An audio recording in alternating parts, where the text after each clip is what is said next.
भीम जय लहुजी.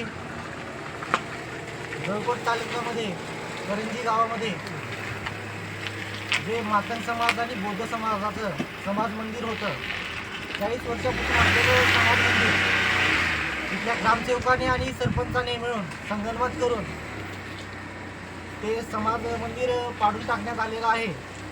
आणि इथले गावातले रहिवासी त्यांना विचारायला गेले असता त्यांना फोन लावून बोलताना सरपंचाची भाषा, तुझ्या मायचा मादरचोद, तू काय करतोस असं बोलून उच्चार, त्याचे आरेतुरेची भाषा आणि गावातल्या लोकांना भीतीचं वातावरण निर्माण करून तुला बघतो, तुला तुझे पाय तोडतो असे शिवीगाळ शब्द देऊन आणि समाजामध्ये दोन समाजामध्ये एक दोष निर्माण करण्याचं काम तिथला ग्रामसेवक आणि सरपंच केलेला आहे.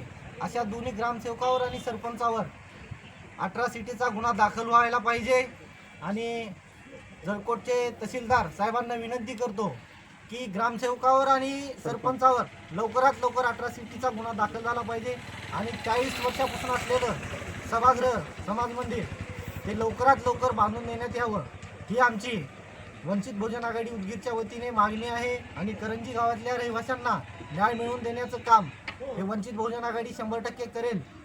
आणि नाही जर होणार झाला हे न्याय देण्याचं जर काम तुम्ही करत नसाल तर वंचित बहुजन आघाडीच्या वतीने तीव्र असं रस्ता रोको आंदोलन करण्यात येईल. आणि आमचे शिवाजी कांबळे यांना सरपंचाने जीवे मारण्याची धमकीसुद्धा दिलेली आहे. आणि त्या सरपंचाचा मी वंचित बहुजन आघाडीच्या वतीने जाहीर असा निषेध करतो. आणि गेली 10 वर्ष झालं तिथं ग्रामसेवक एकाच गावामध्ये ड्युटीवर आहे.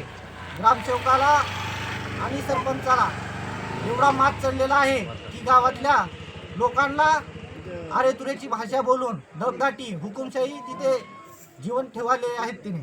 त्याच्यासाठी त्यांच्यावर लवकरात लवकर कारवाई करून त्यांचा आम्ही वंचित बहुजन आघाडीच्या वतीने निषेध करतो.